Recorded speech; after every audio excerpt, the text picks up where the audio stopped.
My name's Shazad Hussain. I'm the chairman of a charity called Emaan Relief, who's been operating for the last 18 months. It's a group of 7 friends, essentially, who came together to do some good. My father always said to me that when it came to the difficulties and poverty of Muslims around the world, that they were my people and my responsibility. It was instilled in me that I should always be considering and thinking about other Muslims and their trials and tribulations that they go through. So I think for me, anything or anyone who brings greater benefit to someone else is a hero. Like the hadith of the Prophet ﷺ, where he speaks about the fact that the best of people are those who are most useful to people. So I think being useful to people is what makes you a hero. If we look at it from an Islamic perspective, then Allah subhanahu wa ta'ala tells us ta'awanu al-birri wa taqwa wa la ta'awanu al-ithmi wal-udwan. Allah tells us to be collective in good. So I think we have instruction from Allah subhanahu wa ta'ala with regards to being collective in good. And then if we think about it from a more secular and dunya perspective, then the reality is, for us to be able to make the biggest changes possible, there has to be a collective effort in that one person cannot change the world by himself, but multiple people together can make a huge difference. It's selfish because of the feelings that we get, the good feelings that we get for helping others.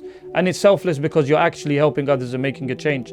I think to some extent working within the sector itself, it's something selfish for the people doing the work. Why? Because we know of the hadith of the Prophet ﷺ where he speaks about the fact that Allah subhanahu wa ta'ala will continue to come to the aid of his slave as long as his slave continues to go to the aid of his brother.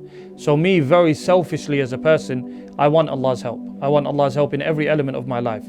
Raising my children, taking care of my business, with my studies and with other things. And for me to actually be able to achieve that, I need to be able to go and help other people.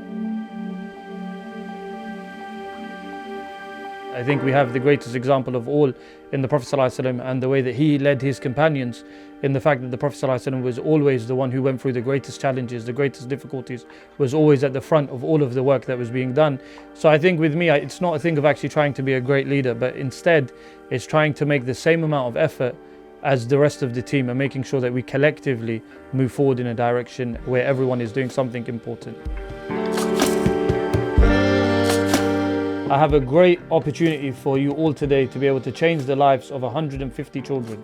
Now these 150 children are currently studying with us full-time and 60 of them are boarding with us also. Previously they were living in the school, studying in the daytime and sleeping in the nighttime on the floor.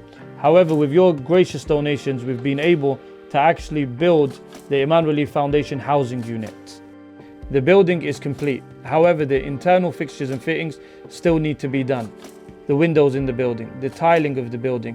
We want to make sure every child has their own sleeping area, has a bed to call their own, has a wardrobe for themselves.